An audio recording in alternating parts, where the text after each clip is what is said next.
भगवान को तुम्हारे कितने घंटे तक तुम माला लेकर बैठे हो, कितना तुमने सिर पर चंदन लगाया है, कितना तुमने आनंद से कंठा पहना है, कितना आपने मालाएं धारण करी है, कितना आप कहीं देवालय शिवालय बनाए बैठे हैं, कहीं कितना आप गंगा यमुना के घाट पर बने बैठे हैं, कितना आप तीर्थ में जाकर बैठे हैं। भगवान को इससे कोई मतलब नहीं। भगवान कहता है आप जहां बैठे हैं, अपने घर में, परिवार में, नातों में, रिश्तों में, कुटुंब में, कबीले में, जहां बैठे हो उस बैठे हुए स्थान पर अब भगवान कहते हैं कि तू मुझे दिल से याद कर, मैं तेरे पास में आकर बैठ जाऊंगा, तुझे मैं देखता रहूंगा और तू मुझे देखता रहना, बस और कुछ नहीं। हमारे यहाँ तो शिव महापुराण वर्णन करती है केवल 2 बार मुख से शिव शिव कहने वाले का भी उद्धार हो जाता है। शिव पुराण कहती है 1 बार मुख से शिव कहने वाले का भी कल्याण हो जाता है। यहाँ तक हमारे यहाँ एक सुंदर स्थान का नाम आता है महाबलेश्वर। क्या नाम है? जम के बोलो जरा सा। महाबलेश्वर। लोग उसको हिल स्टेशन भी मानते हैं, लोग जाते हैं वहां पर। आप में से कोई गया है? गए हो? हाँ जी, धर लो धर लो धर लो, ठीक है। लोग इसे हिल स्टेशन भी मानते हैं। वहां शंकर जी का एक मंदिर है, उसका नाम था महाबल। अब उसका नाम महाबलेश्वर हो गया। कभी स्मरण किया आपने कि महाबलेश्वर, महाबल, ये मंदिर जहां भगवान शिव विराजमान है, ये शंकर भगवान का एक अविरल शिवलिंग, सारे लिंगों से आनंद देने वाला राजलिंग माना जाता है। उसको हमारे यहां महाबलेश्वर कहा जाता है, महाबल कहा जाता है। आखिर उस शिवलिंग में ऐसा है क्या? उस शिवलिंग के आनंद में ऐसा सुख क्या है?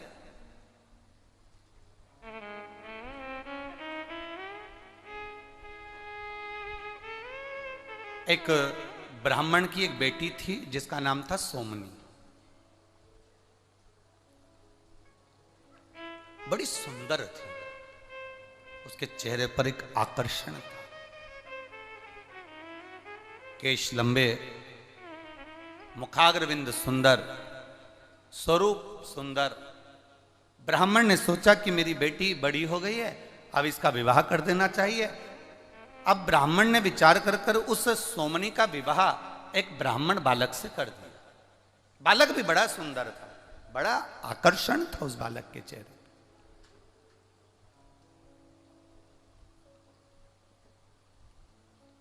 विवाह हो गया। केवल 3 वर्ष निकले थे, केवल 3 वर्ष। और 3 वर्ष निकलने पर ब्राह्मण को एक रोग लग गया, सोमनी के पति को एक रोग लग गया, और सोमनी का पति वो रोग के कारणवश अपने प्राणों को त्याग दिया, मर गया, उसके प्राण छूट गए। अब सोमनी का पति मर गया, सोमनी ससुराल में रही। थोड़े दिन तक सोमनी ने अपने नियम को, व्रत को धारण किया, जो एक नारी को करना चाहिए वो नियम सोमनी ने धारण किया। उसके बाद सोमनी का मन ससुराल में लगा नहीं, वो अपने पिता के घर मायके चली गई और अपने पिता के घर में, अपने बाबुल के घर में वो रहने लगी। पर कुछ संगति व्यक्ति की बेकार हो जाती है तो अपना जीवन स्वयं बर्बाद कर लेती, अपना जीवन स्वयं बेकार। थी बड़ी सुंदर, चेहरे पर आकर्षण भी था, बड़ी सुंदरता उसके अंदर समाई हुई थी। अब सोमनी सुंदर थी, आकर्षण था, कुछ सहेलियों का साथ गलत का मिल गया, और गलत का साथ मिलने पर वो व्यभिचारिणी हो गई, उसका विचार गलत हो गया, उसकी सोच गलत हो गई, अपने स्वरूप का गलत उपयोग करने लगी, अपनी सुंदरता का गलत उपयोग करती है। और गलत उपयोग करते करते करते करते उसने अपने स्वरूप का गलत उपयोग करा और पर पुरुष को अपनी ओर आकर्षित करना, और आकर्षित करना, उससे धन एकत्रित कर लेना, ये वो सोमनी करने लगी।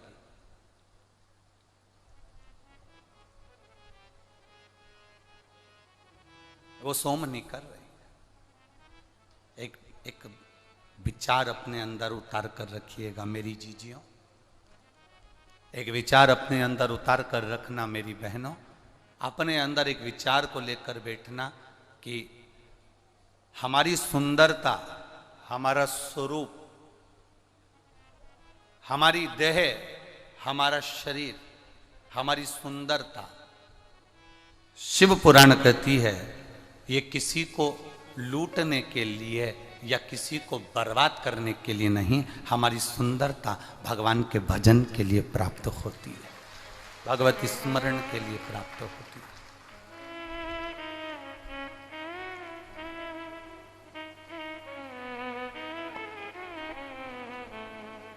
इससे हमें किसी को बर्बाद नहीं करना है।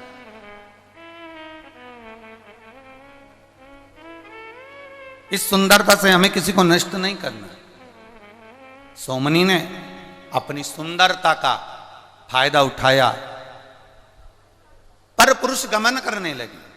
समय आया, नगर के लोगों ने, गांव के लोगों ने सोचा ये नारी ठीक नहीं है, ये श्रेष्ठ नहीं है। एक तो पति मर गया, पति के मरने के बाद ये पर पुरुष गमन कर रही है, व्यभिचारिणी हो गई, गलत गलत जगह पर जाने लगी, गलत विचार करने लगी, पर पुरुषों को अपनी ओर आसक्त कर कर उनको बर्बादी की ओर छोड़ने लगी। गांव के लोगों ने विचार कर अब करें तो करें क्या। गांव के लोगों ने ब्राह्मण से कहा आपकी बेटी के लिए हम क्या कहें, पिता का दोष क्या होगा उसमें, ये संगत का दोष होता है, गलत संगति अगर हमें मिली है तो उसका दोष हमारे ऊपर आ ही जाता है।